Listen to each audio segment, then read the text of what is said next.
Hey guys, welcome back to our channel. If you haven't already, make sure you subscribe. If you like this video, give it a thumbs up and leave a comment down below of what you want to see next. Today's video is a continuation of a Q&A that we did a couple weeks ago. This is part 2. So we answered some really juicy questions last time. Why don't we hop right back into it? We're gonna pick up right where we left off last time. Let's get back to the juicy questions. So question number 1, they ask, ever have 3-ways together? Ever thought about it? And thoughts on couples who do? So we kind of answered this in the last Q&A, but the answer is no, we don't. We don't have 3-ways together. We don't. And then we don't have 3-ways separately either. Let's just say that. In regards to like, what do we think about it? We don't judge anybody. Nope, doesn't matter to us. That's your business, not our business. So yeah. Exactly. Moving on, next question asks, what makes you tick, both positive and negative?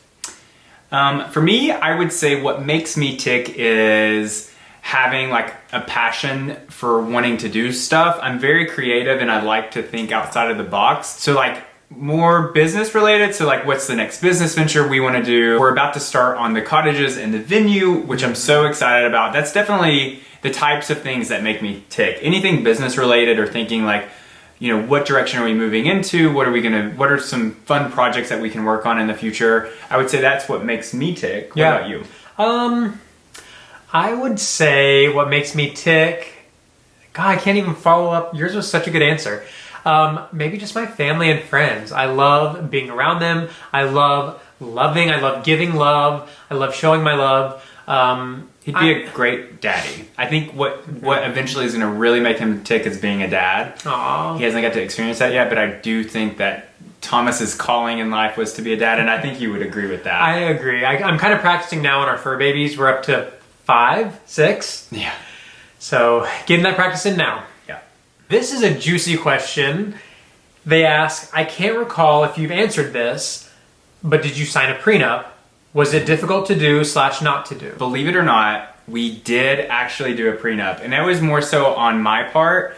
When we first got married, at the time, had separate bank accounts, we had separate everything, and I had been in the like real estate, home flipping, rental property thing for a while. How many years?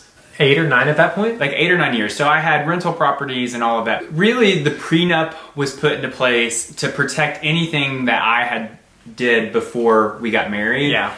And then everything that was afterward was both of ours. Yeah. But later, all of the stuff that I had before, we ended up doing things with, and Thomas ended up getting his name on all of the rental properties. So it was kind of a waste of money to do the prenup, because looking back, because I mean, every house that I had before you, we either sold or we put your name on it. Yeah. So it was really wasted energy, but I felt more comfortable. It was getting married is scary. It is. And then lots of emotions, lots of unknowns. Yeah. When you work so hard for things, you want to make sure that you protect them. Yeah. But yeah, there you have it. All right, let's move on. Next question, they ask, what is your biggest fear? It's a good one. I think my biggest fear is losing the people that I love. The thought of losing my friends and my family scares the hell out of me, more so than anything else, and I probably would not be able to live with it. That's funny. That's probably my biggest fear also. Yeah. Losing, like, I think about losing my mom and, you know, family members and you, and it is scary. I'd say that's my biggest fear. Oof. All right, let's do a fun one. That last one was kind of sad. What's your guilty pleasure? My guilty pleasure is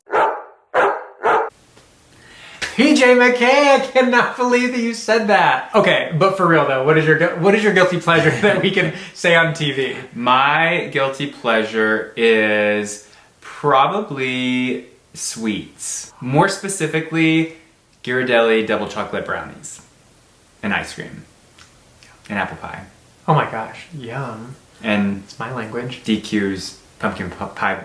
Blizzard, yes. Okay. My guilty pleasure, I don't know. I kind of like the Keeping Up with the Kardashians sometimes. I watch it when it's on. Oh well. So this is one that we actually get quite a bit. It says, how's your experience being gay and living in the South been? So for us, the experience has been, I would say, pretty normal. We luckily have not experienced any harassment, bullying, or hate since we've been out. I think that's partly because we live in such a small town. I also think we've done videos about this before. I'm not very affectionate. Yeah. We're not very affectionate in public. We don't show a lot of PDA. So that's probably a big part to why we don't get... Probably the biggest part. Yeah, I would say so. So for us, we're lucky because we're not affectionate. It would be probably different if we were more affectionate in town and around people in the South. PJ doesn't like being smothered at home, so he would definitely not like being smothered out in public, and we're fine with that. It's not really a gay thing. If I was in a straight relationship, it'd be the same thing. I'm just not affectionate. I don't like being touched. Like this. Do you feel uncomfortable? Yeah. I do like being touched, but just in different times. Okay, so this question is about to start a fight. Most annoying stuff your partner does. This is not the most annoying thing, but this is the first thing that comes to mind. PJ never rinses out his sink after he spits in it, after he brushes his teeth. And so he'll spit, and the toothpaste and spit and everything just sits in the bowl, and I'm like, it grosses me out, so I always have to turn it on and wipe it off real quick. That's the first thing that comes to mind. I feel like I am very irritable, so it's very easy to get under my skin. The number one thing that Thomas does that really irritates me is he clears his throat, and it's worse than that. It's like No. It's bad, and it's like it's so repetitive, and it's hundreds of times a day. Hundreds? Yes, he doesn't realize how much he does it, but it's a lot. Like, I'm sure you've done it 25 times a day so far. I don't think I've done it once today. All morning. I wanted to say something, but I keep my mouth shut. I don't even notice that I do it. Because I try to be a good husband, but the throat clearing... Keyword is try. The throat clearing is definitely mine. All right, moving on. I'm going to say this question is for me. It says, do you prefer shaved chest or nah? Actually, we'll both answer it. I don't have any hair on my chest, as you can see, so PJ doesn't really have a choice there. I like the hair. For some reason, I like rubbing my hand through it. I like PJ hairy. I like playing with your chest hair when we're laying down. I don't know. I like the hair. I don't really care either way. Sometimes I'm really into like my chest hair being longer. Sometimes I want to shave it. Sometimes I keep it trimmed. It just kind of depends on the mood. I don't honestly have a preference. If I'm working out a lot, I like to keep it short so that I can see the results of working out. Because if I have longer chest hair, you don't really see the results. And I'm going through this like workout phase right now where I'm trying to make an effort to work out more. And so because of that, I'm keeping my chest hair short because I like to see the progress. But yeah, I don't really have a preference. I go back and forth. You'll see me where I have really long chest hair, and then you'll see where I'm shaved. And that's that. Yeah. All right, so let's go to the next question. How can someone get prepared for marriage? I think the best way to prepare to get married is to be in a relationship long enough to where you're out of the honeymoon phase, so at least longer than a year. I would say moving in together first I believe is helpful because you never know what you're getting into until you actually live with someone. And also maybe go and see a counselor or a therapist. Go to couples counseling, marriage therapy before you get married. Work out any last minute kinks if you have any. And even if you don't, you'll find out so much more about your partner and your spouse than you ever thought. And it's just really, really helpful to help you self-reflect also. For me, I always have said time is the most important. So I think it's important to know your partner for a long time. I think it's important for your friends and your family to like your partner 100%. And vice versa. I think it is important not to rush things, so don't move in with each other immediately. Date each other for a long time before even moving in with each other. I would say date each other over a year to 2 years before moving in. Yeah. I do recommend moving in together before getting married, just because, like Thomas said, you don't really know what you're getting into until you live with someone. Nope. Make sure you're compatible. And then, yeah, so just don't rush things and those other things that I said. So let's go to the next question. This is kind of a serious topic. They say y'all never talk about your fathers. What happened to them? So both of our parents, we come from divorced parents.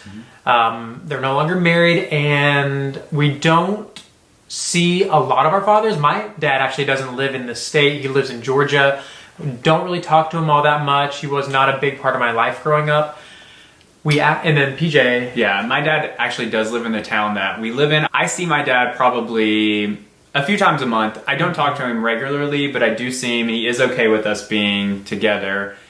But we did shoot a YouTube video about our relationship with our fathers, and we weren't happy with it. No. So we're gonna reshoot that video and probably post it in the near future. Yeah. But it's a very kind of serious topic, and we wanted to make sure that we did it justice, and we want to put more time in. Time and thought into it. Yeah. For sure. Okay, so that was the end of this part 2 of the Q&A. We still have hundreds of questions. So many. So we're going to be releasing these periodically over the next couple of months, but these are fun. We like answering the questions that you guys have. So thank you for sending them. Yeah, for sure. If you guys think of any other types of videos you want us to do, you can leave a comment down below and let us know. Like always, you can find us on Instagram at PJ&Thomas. You can find us on Twitter as PJ&Thomas, on Facebook as The Property Lovers, and you can go to our website, pjandthomas.com, where you can read our blogs and shop our apparel.